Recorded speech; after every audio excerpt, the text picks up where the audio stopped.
ಸ್ವಾಗತ. ನಾನಿವತ್ತು ಪ್ರತಿದಿನ ಬಳಸಬಹುದಂಥ ಸರಳ ಪದಗಳನ್ನು ನಿಮಗೆ ಹೇಳ್ತೀನಿ. ಉದಾಹರಣೆಗೆ ಇವಾಗ ಈ ಕಾರು ಯಾವ ಯಾವ ಜಾಗದಲ್ಲಿದ್ದರೆ ಯಾವ ಯಾವ ಪದಗಳನ್ನು ಉಪಯೋಗಿಸುತ್ತಾರೆ ಅಂತ ಹೇಳ್ತೀನಿ. ಇವಾಗ ಈ ಕಾರು ಒಳಗಡೆ ಇದೆ. ಇನ್, ಮೇಲೆ, ಆನ್, ಅಂಡರ್, ಕೆಳಗೆ, ಬಿಹೈಂಡ್, ಹಿಂದೆ. ಇವಾಗ ಇದು ಎರಡರ ಮಧ್ಯದಲ್ಲಿದೆ.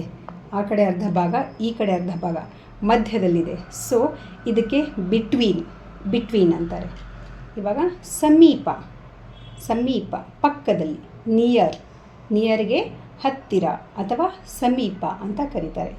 ಇನ್ನೊಂದು ಸತಿ ಹೇಳ್ತೀನಿ. ಇನ್ ಒಳಗೆ, ಆನ್ ಮೇಲೆ, ಅಂಡರ್ ಕೆಳಗೆ, ಬಿಹೈಂಡ್ ಹಿಂದೆ, ಬಿಟ್ವೀನ್ ನಡುವೆ ಅಥವಾ ಮಧ್ಯದಲ್ಲಿ, ಹಾಗೆ ನಿಯರ್ ಅಂದರೆ ಹತ್ತಿರ. ಸೊ ಇದಿಷ್ಟು ನಾವು ಪ್ರತಿದಿನ ಬಳಸಬಹುದಾದಂಥ ಸರಳ ಪದಗಳಾಗಿವೆ. ಬಹುಶಃ ಅರ್ಥ ಆಯಿತು ಅಂತ ಭಾವಿಸ್ತೀನಿ. ಧನ್ಯವಾದಗಳು.